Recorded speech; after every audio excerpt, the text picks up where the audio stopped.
I start with that one? Good morning, how are you? Good morning. Very, very well indeed, thank you. Now, Theresa May pretty clearly is going to say that we should leave the single European market and the customs union. What is your reaction as leader of the opposition to that? She appears to be heading us in the direction of a sort of bargain basement economy on the shores of Europe, where we have low levels of corporate taxation. We will lose access to half of our export markets. It seems to me an extremely risky strategy. I think there needs to be more discussion, more consultation, and recognise that there is a close economic cooperation with Europe that's going to have to continue when we're outside the EU.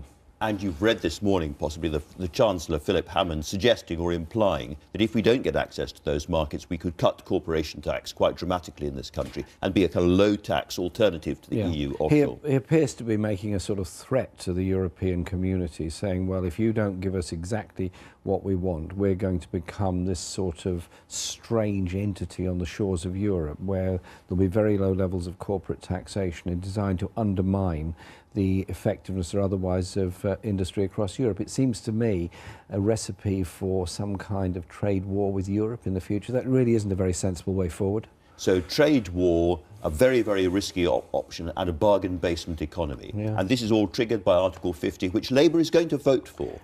The referendum voted to leave the European Union.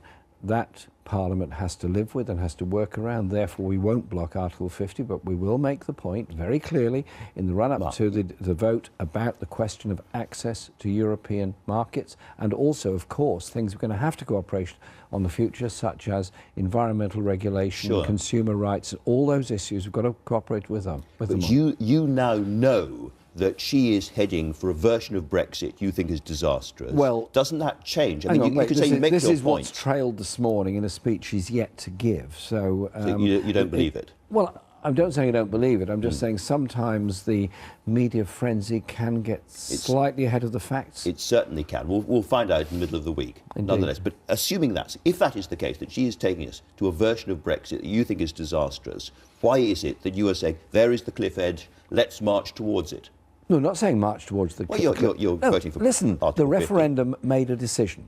Parliament voted to have a referendum. A decision was made. We have to work around it. Now, the question then is how the negotiations are conducted, what they are, which is why I've been reaching out to colleagues all across Europe, why we're having a large conference of socialist parties across Europe the end of February in London, in order to build up alliances. Because remember, the Brexit vote isn't a one-off thing. It's got to be agreed by 27 national parliaments. It's got to be agreed by the European Parliament. So there's quite a long way to go on this. You think European countries could block the version of Brexit that Theresa May wants? I think many European countries would want to maintain the links between universities in their country and Britain. They would want to maintain that trade relationship. An awful lot of industries, think of all the big names in Britain, Rolls-Royce, Airbus and so on, all rely on a European cooperation. Now, you said that you will carry on making the points here. Is there any way at all, after Article 50 is triggered, that you think you can get your version of Brexit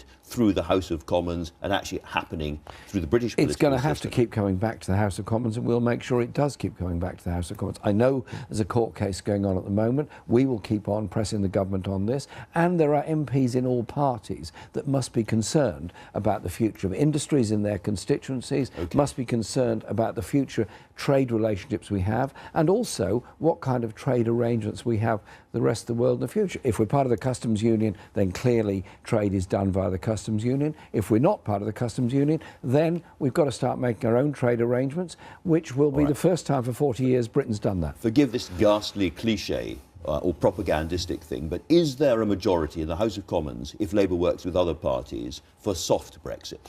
I think there's a majority in the House of Commons of people that are very concerned about the implications of a Brexit that leads us into the sort of Philip Hammond area of bargain basement on the shores of Europe economy. I think there are people who are worried on the points I've made about universities, about education. They're also worried about the practicalities of it all, because clearly air pollution is an issue. Clearly, management of the seas and fish is an issue. There are many issues on which there's going to be an awful lot more debate and discussion. This is not a one-off simple thing that's going to happen in 2 days' time.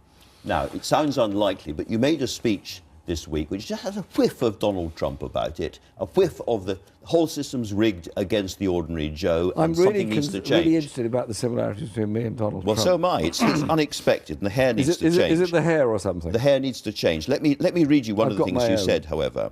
The people who run Britain, whoever they may be, have been taking our country for a ride. They have stitched up our political system to protect the powerful. That is a big charge. What do you mean by it? What I mean by it is the very wealthiest in this country outsource and offshore their profits into tax havens around the world, that we have been privatising industry. We've been privatising services for a very long time. We have a growing gap between the richest and the poorest, and we have a political system that leaves an awful lot of people behind. That surely was one. So, there were many others, but one of the messages in the EU referendum campaign and in some areas in the low participation in elections. I think But you say the political system itself is rigged or stitched up. What is it about the political system that is rigged or stitched up? We have a House of Lords which is dominated by a small number of people from London and the South East. So would you get rid of it? I would want to see an elected second chamber that is representative of all regions and nations of the United Kingdom. I think that's very, very important. I think it should have an electoral mandate to go with it. I don't think there's anything you can defend. So the abolition of the House of Lords and its replacement by an elected second chamber would be part of a Labour manifesto? Which is not a new concept. It's been in debate for a very long time. But it hasn't been in the manifesto for a while. I would like us to get to that position by 2020. Now, obviously, there are debates in the party. John Trickett made a very interesting speech on Friday about the need for more political representation of the north of England. Absolutely. And we're going to be continuing these discussions in Scotland next Friday. We are setting up a constitutional convention so that when we get towards the general election, whenever that may be, we'll be in a position of some degree of consensus about the kind of constitutional structures we're looking for. But it's also a question about properly funding of local government. If I might, a constitutional convention in Scotland led to the Scottish Assembly, which led to the Scottish Parliament. Would you like to see the same process happening in the north of England? Should there be a north of England Parliament? I think there is an appetite for a stronger form of regional government in Britain, an electoral mandate to do that, but also the levels of investment have got to be shared out fairly across the country. They're not. I'll give you a figure. It was turned down in $1,900 a year is spent idea. on transport in the southeast of England, £300 per head in the northeast. That's not fair.